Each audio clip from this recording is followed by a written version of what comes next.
हाँ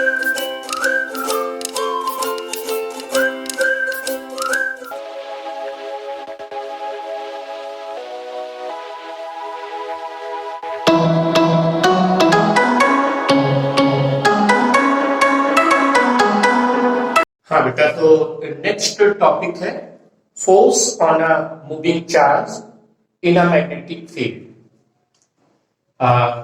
force on a moving charge के साथ, चार्ज मतलब क्यू। तो ये जो मैग्नेटिक फील्ड के बीच में फोर्स ऑन मूविंग चार्ज होगा, that force is called the Lorentz force.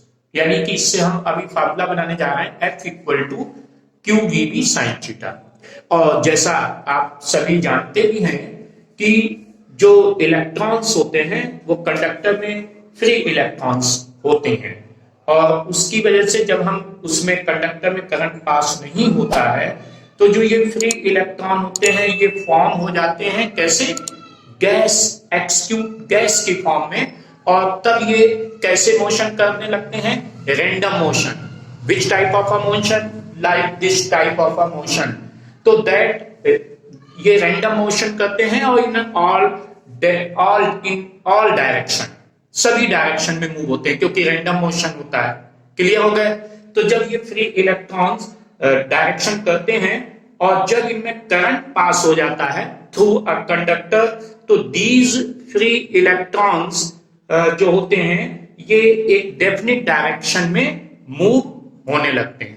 जब ये डेफिनिट डायरेक्शन में मूव होते हैं तो अगर हम एक्सटर्नल मैग्नेटिक फील्ड के बीच में कोई कंडक्टर लाते हैं तो उसमें एक फोर्स एक्सपीरियंस होता है। That force is called the Lorentz force. इसी को लॉरेंज फोर्स कहते हैं। ओके, हाँ। तो बेटा ये force on a moving charge in a magnetic field that is also called the Lorentz force. यानी हमें प्रूव करना है F equal to Q V B sine theta. F आप समझ गए, फोर्स है, Q is the charge, V is the velocity, B is the magnetic field and angle. तो वही लिखा है कि अगर कोई पार्टिकल जिसका चार्ज Q है मूव कर रहा है किस वेलोसिटी से? V वेलोसिटी से in time t in a magnetic field B, then the current produced due to the motion charge. तो आपने इलेक्ट्रिसिटी में पढ़ाई है कि I equal to Q upon T, और आप ये भी जानते हैं speed equal to distance upon time. अगर मैं इसको टाइम के इक्वल बना लूं तो डिस्टेंस अपॉन स्पीड, या मैं इस डिस्टेंस अपॉन स्पीड यानी वेलोसिटी कर देता हूं। डिस्टेंस को L दिखा रहे हैं और वेलोसिटी को V। क्लियर हो गया इतना? मैंने डिस्टेंस को L दिखाया है, वेलोसिटी को V। ये इक्वेशन 1 कर देते हैं, ये इक्वेशन 2 कर देते हैं। क्लियर? अब ये इक्वेशन 2 जो t है, t की वैल्यू पुट कर देते हैं फर्स्ट में। तो put value of a equation 2 in 1। तो क्या हुआ? I equal to Q upon T, T की जगह क्या लिख सकते हैं? L upon V. तो I equal to Q V upon L हो गया। अब आप जानते हैं कि अगर कंडक्टर एक्सटर्नल मैग्नेटिक फील्ड में रखा है तो उसके लिए आप फार्मूला सीख चुके हैं। क्या था? F equal to BIL sine theta. Clear? तो F equal to B I की जगह लिखे ले रहे हैं क्यू वी अपॉन एल, और ये एल आपका है sine theta, L cancelled out. तो ये बन गया आपका F equal to B Q V sine theta. This is called the Lorentz force. तो F equal to B Q V sine theta, उसमें एक बी मैंने लगा दिया था, गलती से हो गया था। तो क्या फार्मूला है?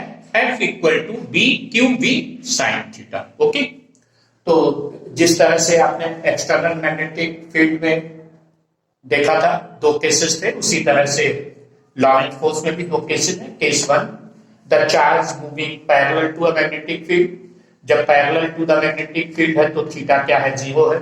आपका फार्मूला क्या आया था, F equal to Q B V sine theta, तो साइन 0 डिग्री 0 होता है, तो F equal to Q B V into sine theta 0 degree था, तो उसकी वैल्यू है 0, यानी कि ये 0 हो गया, तो F 0 न्यूटन है। क्लियर, यानी फोर्स 0 है। सेकंड केस, जब direction of a motion of a charge जो है वो मैग्नेटिक फील्ड के परपेंडिकुलर है, ठीक है, एक दूसरे के परपेंडिकुलर है, तो थीटा 90 डिग्री है, यानी F equal to Q V V sine theta. अब साइन कितना है, 90 डिग्री, साइन 90 की वैल्यू होती है 1, तो क्यू वी वी इंटू 1, यानी F equal to Q V V. It means कि जब थीटा 90 डिग्री है तो force is maximum. Okay, now next topic is magnetic flux. देखिए मैग्नेटिक फ्लक्स क्या है, a bundles of a lines, that is the magnetic flux। अब यहां पे आप देख रहे हैं फर्स्ट फिगर को, that is the magnetic lines, जिसको मैग्नेटिक फील्ड दिखाया गया है। इसमें एक प्लेन है जो कि perpendicular to the magnetic flux है। तो मैग्नेटिक फ्लक्स हुआ क्या, magnetic flux is the bundle of magnetic lines which are perpendicular to the plane, that is called the magnetic flux।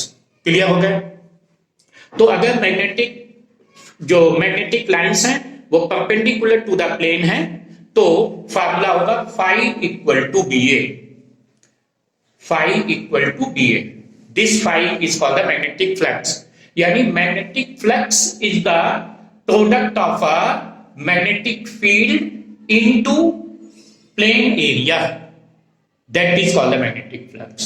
और अगर ये नॉर्मल ऑन अ प्लेन है, यानी उसके बीच में मैग्नेटिक, ये देखिए मैग्नेटिक लाइंस हैं और उनके बीच में एंगल थीटा है, तो क्या एंगल बनेगा, कॉस थीटा।